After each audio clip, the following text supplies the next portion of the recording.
I want to play aggressive FPL. I plan to use my 2 free transfers this week, but I think it's 3 transfers I want and a 4-point hit is on the cards. Welcome back to another video. Hope you guys are good. This is my team selection for game week 28. We are, of course, in today's video going to look at all of my options for game week 28. And I've got an option 1, which is 2 free transfers. And I've got an option 2, which is 3 transfers. I'm definitely going with one of those combinations.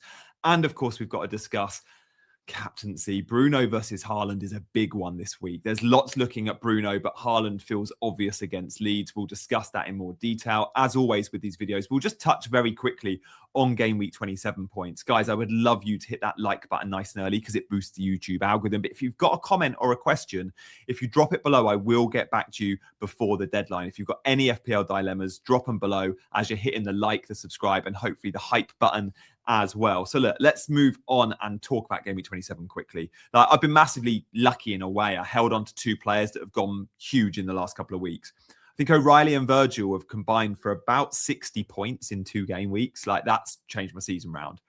But when I'm getting all these green arrows, and I have been of late, I really want to continue that momentum and I want to capitalize on that. And I'm not scared to go and take hits or use transfers. My team looks good. I don't necessarily need to use a transfer, but I'm using 2 or 3 this week, fact, because I want to play aggressive FPL. So look, that's where we're at. O'Reilly and Virgil, if you don't own them, you're probably going to be buying one of them this week. I'd make a defender move a priority. I think Virgil's great moving forward, but I think O'Reilly is super fun as number 8. I know he doesn't play in game week 31.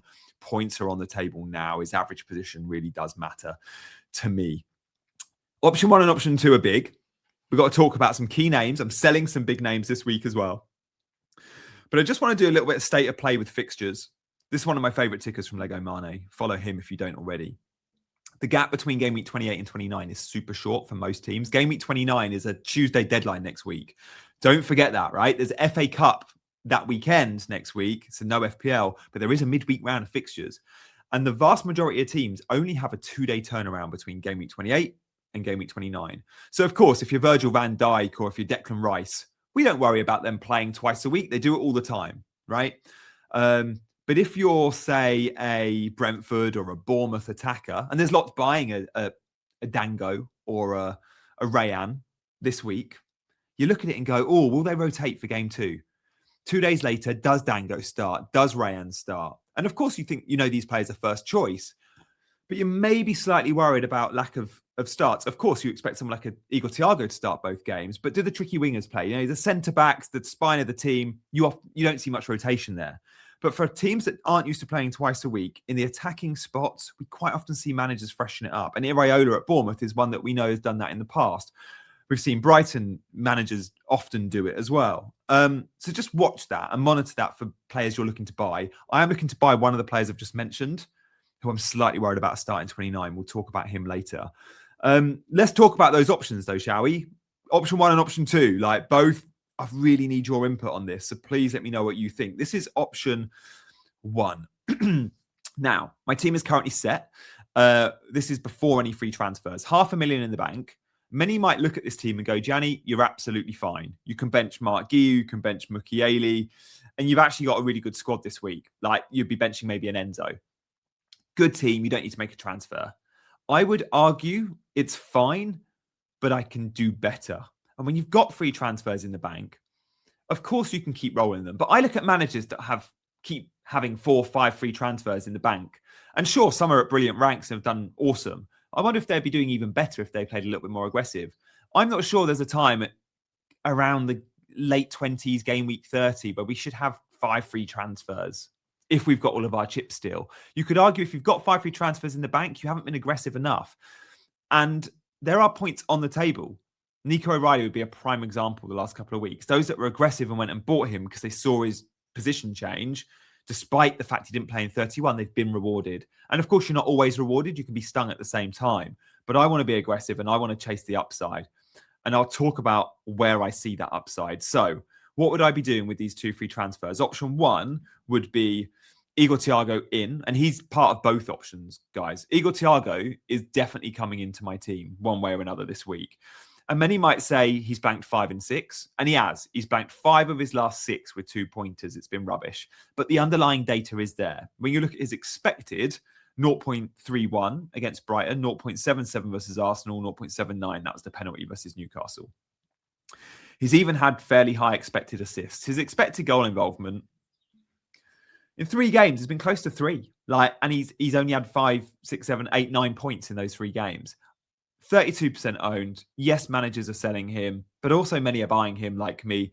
I think with the fixtures, Burnley, Bournemouth, Wolves, you go and chase that. And I expect massively Thiago to get a good return in the next few weeks. Oh, and by the way, in game week 31, he plays Leeds. So the good fixtures continue. The one word of warning with Brentford, and they're fine away from home, but 3 of the next 4 are away. Leeds is away, Bournemouth is away, Burnley is away, Wolves is at home. I still think in those fixtures, they're a really good investment. If you don't own Thiago, I would rank him as the second best forward to buy right now behind Haaland. Sure, João Pedro and Ekitike you might look at. But Thiago feels like the one. He's the talisman. He plays 90 every week. You don't worry about the short turnaround time. He's on penalties. And Brentford are doing well, and they always create big chances. Big chance, Brentford. He's the best beneficiary of that. So let's put Thiago in. It only gives me, if I sell Morgan Rogers, 5.2 to spend on a midfielder. Now, let's just talk about selling Rogers, because many will be saying, why don't you sell Declan Rice? Why don't you sell Enzo? Why don't you sell Sarr? Now, firstly, if I sell Enzo or Sarr, I don't have anything to spend on a midfielder. It doesn't give me enough of a starter, right? And whoever I buy, I know needs to play in 31. Now, Sarr and Rice don't play in 31. So you could say just sell one of your players that don't play in 31. But I think I might get good points from Rice in the next few weeks. I think I could get some points from Sarr in the next few weeks. I don't really want to sell either.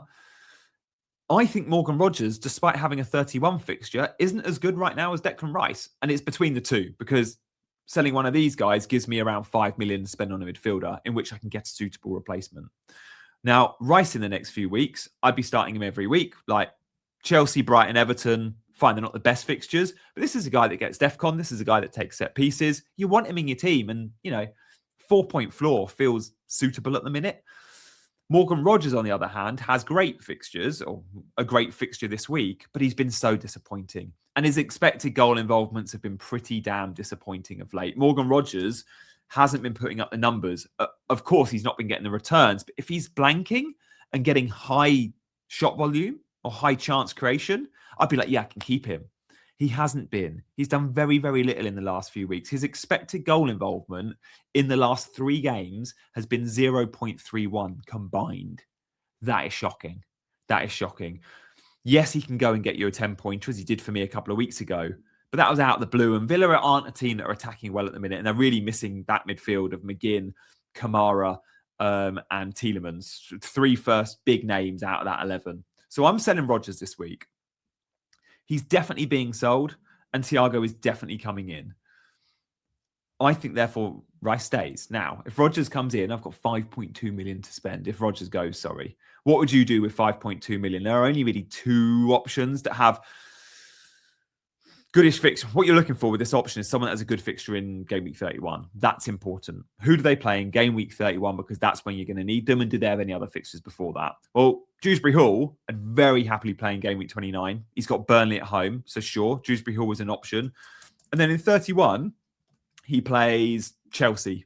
His old team, home fixture, but yeah, it's not great. Like in 31, but it's nice to have him in 29. And Dewsbury Hall takes penalties. He's not a lot of the set pieces. He's a good option, Dewsbury Hall. He's a number 10. He's high up the pitch.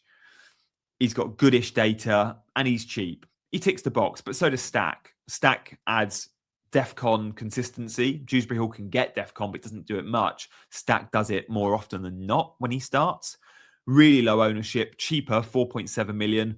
And in game week 31, he plays Brentford at home. Goodish fixture. They're good at Ellen Road. And in 29, I'd play him with Sunderland at home. The Stach route is a real option. So is the Dewsbury Hall option, but I'd probably veer with Stach. So Stach comes in, Thiago comes in, leaves me with 0.5. Pretty settled squad, right? I'd be benching Stach this week. I'd be benching probably Enzo and Mukiele this week. Fine. Nothing wrong with this at all. But this is a squad I'd be carrying to 31. I probably wouldn't be making any changes with this now till game week 30, 31. I'd get to 31 and I'd have a fair few blankers, right? I'd be selling Rice and I'd be selling Sarr. That would then get me, I'd have 3 free transfers, Rice and Sarr would go. They don't have a fixture. I'd replace them with two midfielders that have a good fixture, like an Anthony Gordon or an Mbermo or whoever. Happy days. But in 31, I'd be relying on starting, say, a Mukiele who goes to Newcastle. Is this week an opportunity where I could sell a Mukiele and get a better midfielder than Stach or Dewsbury Hall? If I had an extra 0.2 or 0.3, it opens up a different brand of a different category of midfielder. So let's just look at option 2. I like option 1, but it's not super aggressive and it doesn't leave me great in 31. And if I'm honest, I'm not particularly sold on Stach and I'm not particularly sold on Dewsbury Hall for ceiling. Either are fine as an enabler. But for ceiling, I wonder if there's better. But first, let's just talk about HelloFresh. You've probably seen the QR code. Guys, I've been using HelloFresh for weeks now. A very quick 30 seconds. I've been cooking with my daughter and she's absolutely loving it. You get a meal card with step-by-step instructions. I've been so much more confident in the kitchen. I've never cooked monkfish before. I have now. I've never done a pistachio and lemon-crusted cod, which I made with Gaia, or I've never made a salsa verde. Done that now with HelloFresh. Check it out. You get the exact ingredients you need. 50% off your first box if you're in the UK. 20% off your further 4 boxes. Link in the description. Check it out if you want to use code Gianni50 for that 50% off your first box. Option 2, though. Where were we? Option 2 is still Thiago comes in, but it gets me a better midfielder. Who's the better midfielder than Dewsbury Hall or Stach? Well, if you just give me 0.2, 0.3 extra, which I would get from selling Mukiele, gets me a better midfielder, and arguably it gets me a better defender now than Mukiele. Let me just talk about Mukiele. We know why I'm selling Rodgers. Many will say Mukiele's been amazing, don't sell him. Sunderland defence isn't as good as it was. They're definitely on a bit of a dip. But since Mukiele's been right back, sure, I've had quite a few points. Like, he's been great still. I've got quite a few assists. I've had a few attacking returns from him. And he's got DEFCON now and then. But his DEFCON has gone from being 11, 12 DEFCON every week, start the season, to the last 3 games, 8, 7, 3, 4 before that. And then fair enough, he had 11s and 10s. But of late, his DEFCON hasn't been as good since he's been playing right back. I don't think he's got clean sheetable fixtures. And in 31, he goes to Newcastle in the derby. I fully expect Newcastle to win and score in that football match. Swap Mukiele with... Well, let's talk about his replacement in a minute. Guys, by the way, I want your input on here. Let me know what you think with this option too. And thank you for liking and subscribing and hyping. First, let's talk about the midfield replacement. Because Rayan is way sexier than Dewsbury Hall or Stach. He plays high and advanced. He's direct. He's been getting on the score sheet. This is their average position map. He is their attacking outlet. He is their new Semenyo playing on the other side. 19-year-old Brazilian they paid 30 million for. He has hit the ground running. His first appearance, he only had 22 minutes versus Wolves and he came on and got an assist straight away. He then played Villa, Everton, West Ham, and in those games, he scored in 2 of them, Villa and Everton. He also played 86, 90, and 90. He hasn't been eased into this team. Iraola has gone, yeah, you're great. I'm throwing you straight in, mate. He's been given a minute. It's really rare that a 19-year-old that signed in January comes into a team and gets all the starts. Now, arguably, the starts have partly been because of injuries, but he's absolutely earned his spot. He's first choice. He was always going to be first choice. You don't spend 30 million if you're Bournemouth to bench someone, but I thought it would take him a while. It hasn't. He's 2% owned. 3 of his next 4 are home games, Sunderland, Brentford, and then Man United in 31 at home. And the away trip is to Burnley. If I bring Rayan, unlike Dewsbury Hall or Stach, I'd be starting him in all these fixtures. But does he start versus Brentford in 29? That's the only thing putting me off. I guess I could just bench him in 29, right? Who does Rayan? Rayan in 29 plays on the Tuesday, I think. Let's have a look. Bournemouth. No, so it's a Saturday, Tuesday turnaround. Sunderland at home, Brentford at home. The benefit of that turnaround is they're 2 home games. The negative, it's only 2 days recovery, and Iraola has a bit of a reputation for rotating attacking players when the fixtures are close together. They're not used to playing twice a week. The benefit for Bournemouth, however, is they don't have an FA Cup game after that. That works in their favour, maybe. Does he maybe just get a 60? I'd like to think Rayan still does start both. And the more I talk about it, I'm excited to own him because at 2%, he's so fun. Yes, he doesn't have the floor of a Stach or a Dewsbury Hall. They're good for 4-pointers, or Stach is quite often. Takes all the set pieces, the routes to points. But if I want upside and I'm only going to play them every now and then, forget the floor of an Elliot Anderson or a Stach. Chase the ceiling, and a Rayan has brace potential. He's had big points in the games he's played so far. Like, yes, I know it's 3 and a 4, but a 9 and a 6 for a Bournemouth mid at that price point, really, really good performance. So look, Rayan is very, very high on my radar. If I go with option 2, it's Rayan in. And I also like the other part of this combination. Yes, it's for a 4-point hit, but I think Rayan and Rodon pay me back in those 4 points versus, say, Mukiele and Stach. Do Rayan and Rodon outperform Mukiele and Stach over the next 4 weeks by 4 points? Yeah. Because in Rodon, I'm signing a DEFCON beast. Unlike Mukiele, Rodon is doing what Mukiele was doing at the start of the season. And again, he's got better fixtures. I would start him in 29 against Sunderland. And in 31, Brentford at home is a good fixture. Leeds are good at home. And you don't worry about rotation with a short turnaround of Leeds centre-backs, because at centre-back, you rarely rotate. Rodon looks like a pretty good punt. And he's a goal threat. And he's 3.9 million. So that money matters. Now, if I was to buy Rodon and I was to buy Rayan, I would have 0.0 in the bank. I've got the exact funds to do it. It feels like a big upgrade. Essentially, forget the 4-point hit and forget Rodon. Rayan versus Stach for 4 points alone is probably worth it. But when you add Rodon into that mix, I think it really is. And the more I talk about it, the more convinced I'm going to do it. The other thing to consider, though, is how much am I going to play these guys in the next few weeks? Because that is really important. Is there any point in making these 4-point hits if I'm not going to be playing them? That's super important to consider, right? Let's have a look. Game week 28. Look, I think Rayan is going to be starting most weeks. I'm going to talk captaincy in a minute, so stay tuned for that. Rayan's going to start most weeks with the fixtures he's got. Rodon, I wouldn't start in 29. And look, in 28, I wouldn't have a benching headache. Benching Sarr, Enzo, Rodon, I'm fine with 28. However, benching headaches are around the corner if I go right down this route, but you could argue it's never a bad thing. Game week 29, again, the bench, it's okay. It's not, I'm going to get some bench points, but I would start Rodon. I would start Rayan if I thought he was going to start. Maguire, Sarr, Enzo, if I had to put one of them in, I could. Probably Sarr against Tottenham, right? Sarr could come in very easily in one of those games. Fine, he'd probably be a first sub. When it gets to game week 30, and I'll be rolling these transfers, it gets to game week 30. Look at that bench. It's almost bench boostable. Something I'd consider. Dubravka at home to Bournemouth, Rice at home to Everton, Enzo at home to Newcastle, and Rodon away to Palace. You could argue I could bench boost that, but I would start Rayan again, just showing that 4-point hit is boosting my 11. And then in game week 31, sure, I've got some blankers, but I'd have 3 free transfers and I'd be left with Sarr and Rice. I'd use 2 of them. I'd probably only use 2 of them. Rodon at home to Brentford is way better than Mukiele away to Newcastle. You could argue that's worth 2 of the 4 points difference just in DEFCON. I expect Rodon to DEFCON versus Brentford. I don't expect Mukiele to DEFCON versus Newcastle playing right back. Sounds pretty good, right? Yes, a few benching dilemmas, certainly in game week 30, but I think I'm okay with that. What would you do? Option 1 versus option 2. Let me just give a quick summary and then talk captaincy. So option 1, we're looking at no hit, but Thiago comes in.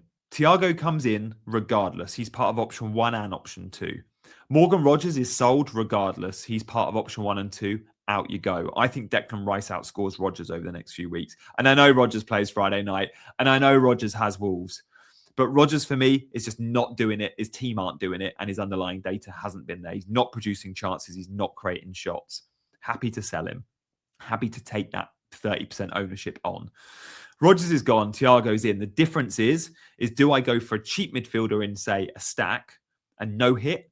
Or do I go for a more upside midfielder in a Rayan, but take a 4-point hit, which also gives me a slight defensive upgrade in Rodon for Mukiele. Please let me know your thoughts. I'm really interested to know what you think. I'm hoping many of you are with me, but let's go back to game week 28 and talk captaincy, because Bruno Fernandes is a really good option this week. And I understand completely why so many will go there.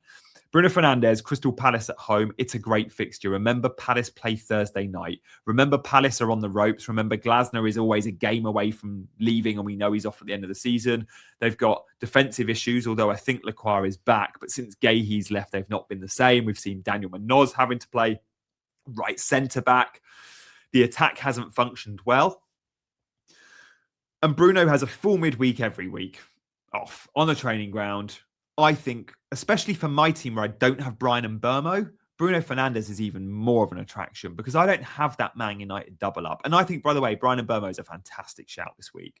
He's looking really sharp and he's getting chances. He'll probably play on the right and he'll probably play Sesko down the middle, I think. Or will he play, and he'll play Cunha left, or perhaps Ahmad stays on the right and Burmo plays on the left. Regardless, number 9 left or right, and Burmo is dangerous. Crystal Palace are not in a good place, and Bruno therefore is great with all his extra routes to points. He's lost DEFCON, but he gets pens, he gets free kicks, and he will take all the set pieces. But Erling Haaland's also had a free midweek. Erling Haaland's Man City can smell blood, with Arsenal dropping points recently, and Erling Haaland's Man City looked really good last time out. When I watched City last time out, Haaland got the assist and he actually got bonus points. When I've never known Haaland get a bonus point without a goal. That's how good he was. He was clearing a lot of defensive headers last time out because he had to, because Newcastle were a real threat from set pieces. Nah, they're tall. He did a great defensive shift, but his assist was awesome for O'Reilly. The way he just dinked it into the box, like he knew what a forward would want attacking the ball. And you don't recognise Haaland as someone that gets assists, but this season he's had like 6-7 assists. His goal tally's impressive, but you could argue his assist tally is out of nowhere. He's on 7 assists.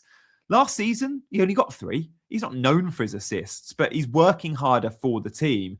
And he looks like he's got momentum. And when Haaland looks like he's got momentum, and when he's putting in that extra 10%, it's scary to back against him. Now, he was born in Leeds. His dad played for Leeds. The narrative is there. But Leeds is a bloody tough away day. I'm talking about buying Rodon because I know how good Leeds are at home. But I think City steamroll them. I think they're good at home ordinarily. I don't know if they're going to be good at home versus Man City. Man City aren't the best on the road. They're all right. They're amazing at home. They're the best in the league at home. Away, they're like a top 6 away team. I still expect them to win, and I think I expect Haaland to score. And therefore, I've sat on the fence with my transfer options, but I think it's very likely I go option 2. I'm going to say now, I think it's very likely I captain Erling Haaland, despite giving you all the pros to Bruno. I think Haaland's where I go for all the reasons I've just mentioned. Guys, thank you for watching. I will see you on my deadline stream, which will be around lunchtime on Friday, late lunch. I'll see you then. Thank you for watching. Hit the buttons on your way out, and I'll see you next time.